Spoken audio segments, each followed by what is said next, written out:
خوسه هغه ورزشي لوبه چې د افغانستان په ډیرو سیمو او کلیو کې لا هم دودیزه بڼه لري او د ځوانانو ترمنځ په ډیرو جذباتو او تودو ولولو ترسره کیږي.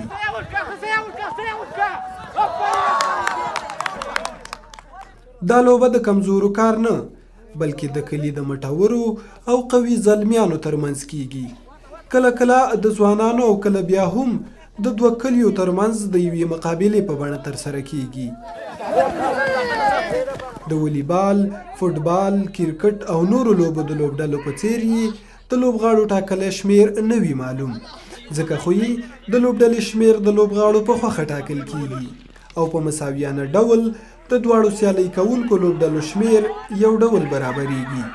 د خوسي لوبه په یوه نرمه ځمکه کې ترسره کیږي. د مقابلې میدان د یوه خط په واسطه په دوه برخو ویشل کیږي او د دواړو مخالفو لوبډلو میران یا سرګروپان له سیالۍ وړاندې پچه یا ټاس اچوي چې د پچې ګټونکې لوبډله بیا په خپله خوښه د ټوپې یا ډوپۍ ساتنه کوي او یا هم د مقابلې ډګر ته ښکته کیږي. له یوه لوري یو تن د خوسۍ یا غوږپوچۍ په دنده ګمارل کیږي چې له خاورو جوړې شوې ډوپۍ ساتنه وکړي او نور ملګري یې مقابلې لوبډلې سره د سیالۍ میدان ته وردانګي. څلور پنځه لوبې وکړلې او ټولې موږ وګټلې او 14 کسه وه یو طرف ته وه بل طرف ته ولاړ.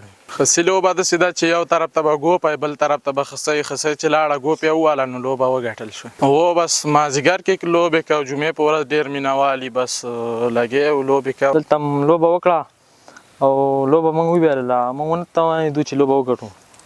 موږ کسان کمزوره وو، دا خو د چالاک کسانو شی دی، کسان قوي لوبې وګټه چې کله 10 نفرې کله 14 بیا نمایي یو طرف ته کېږي نمایي بل طرف ته. په دې کې بیا بس ټاس ولو، ټاس چې ولو بس هر چا راوخوځو بیا چې راوخیږي هلته نمبر ته تکړه نه کوم ټاس چا راوخیږي بس هغه کې خسۍ وي او بس ډوپې له راځي وي. د خوسي سیالۍ ټاکلی وخت هم نه وي معلوم. د لوبې دوام د زلمیانو زور، قوت، تکتیکونو او مهارتونو پورې تړاو لري. کله 1 ساعت او کله هم له دې زیات وخت نیسي. د دې لوبې په اړه به درته زه دومره معلومات درکړم چې دا یوه ښه زړه پورې او ښه لوبه ده، ځکه چې موږ ډېرې لوبې نږدې نه ننداره کړي دي او چون دا نن هم نږدې نه موږ ننداره کړله. نو ښه زړه پورې لوبه ده. دا داسې لوبه ده چې د دې کې تقریبا د 15 نه تر 10 پورې ملګري 10 یو خوا 10 بل خوا دی چې کله میدان ته راوځي ځانونه آماده کړي، 2 ډلې شي بنین وسره یې، ځکه چې کمیس په دې خاطر وباسي چې دا یو بل ته لاس اچوي نو په دې کې نیولی کېږي، غورځېږي، په دې خاطر کمیس وباسي ځان د مقابلې ته جوړوي.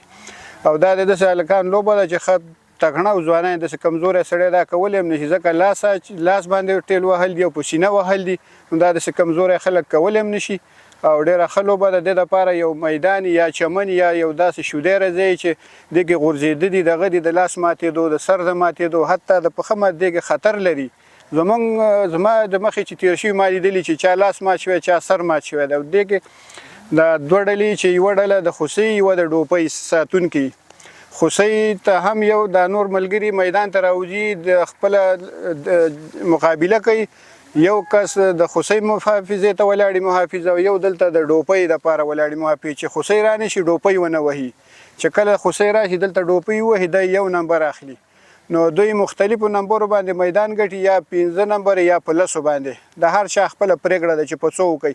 نو دا لوبه پخوا په څېر د مشرانو نه چې موږ اورېدلي چې ډېره زړه پورې وه، اوس د لوبې لږ کمبود موندلی دی. علت یې دا دی چې په څنګ کې کرکټ او فوټبال او والیبال، هاکي مختلفې لوبې راوتلي دي، خلکو هغو ته ترجیح ورکړې ده، نو د هغه یې لږ ضعیفه شوی دی. نو اوس بعضې خلک داسې هم شته دی چې شوق لري په هغه ټیم کې مازدیګر کې څوک مکاتبو نه راشي، مدرسو نه راشي، یا بعضې ورونه په وظیفو کې چې د هغې نه راشي. جمعې ورځ بالخصوص وزګاره نو هر سړی ډېره لوبه کوي او کور کلي منطقو کې محلي لوبه ده. بعضې خلک یې په هغه خپل اندازه سره کوي او خوښوي یې. په دې سیالۍ کې هره لوبډله د زیاتو نمبرو په ترلاسه کولو سره بریالۍ اعلانیږي چې د کلیوالو لخوا یې تکړه لوبغاړي هم ستایل کیږي.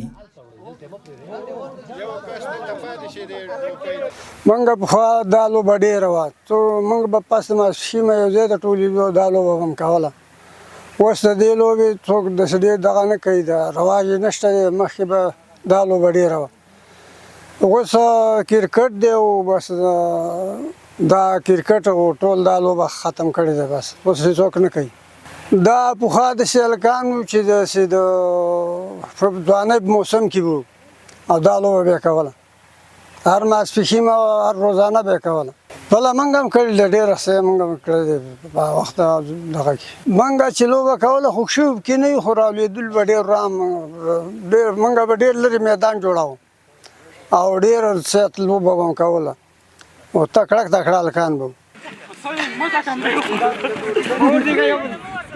د کلیوالي لوبو د خپرونې په لړۍ کې د خوسي لوبې په تړاو د کونړ ملي راډیو تلویزیون په زیار دا ځانګړې چمتو شوې خپرونه همدومره وه تر بیا ښې چارې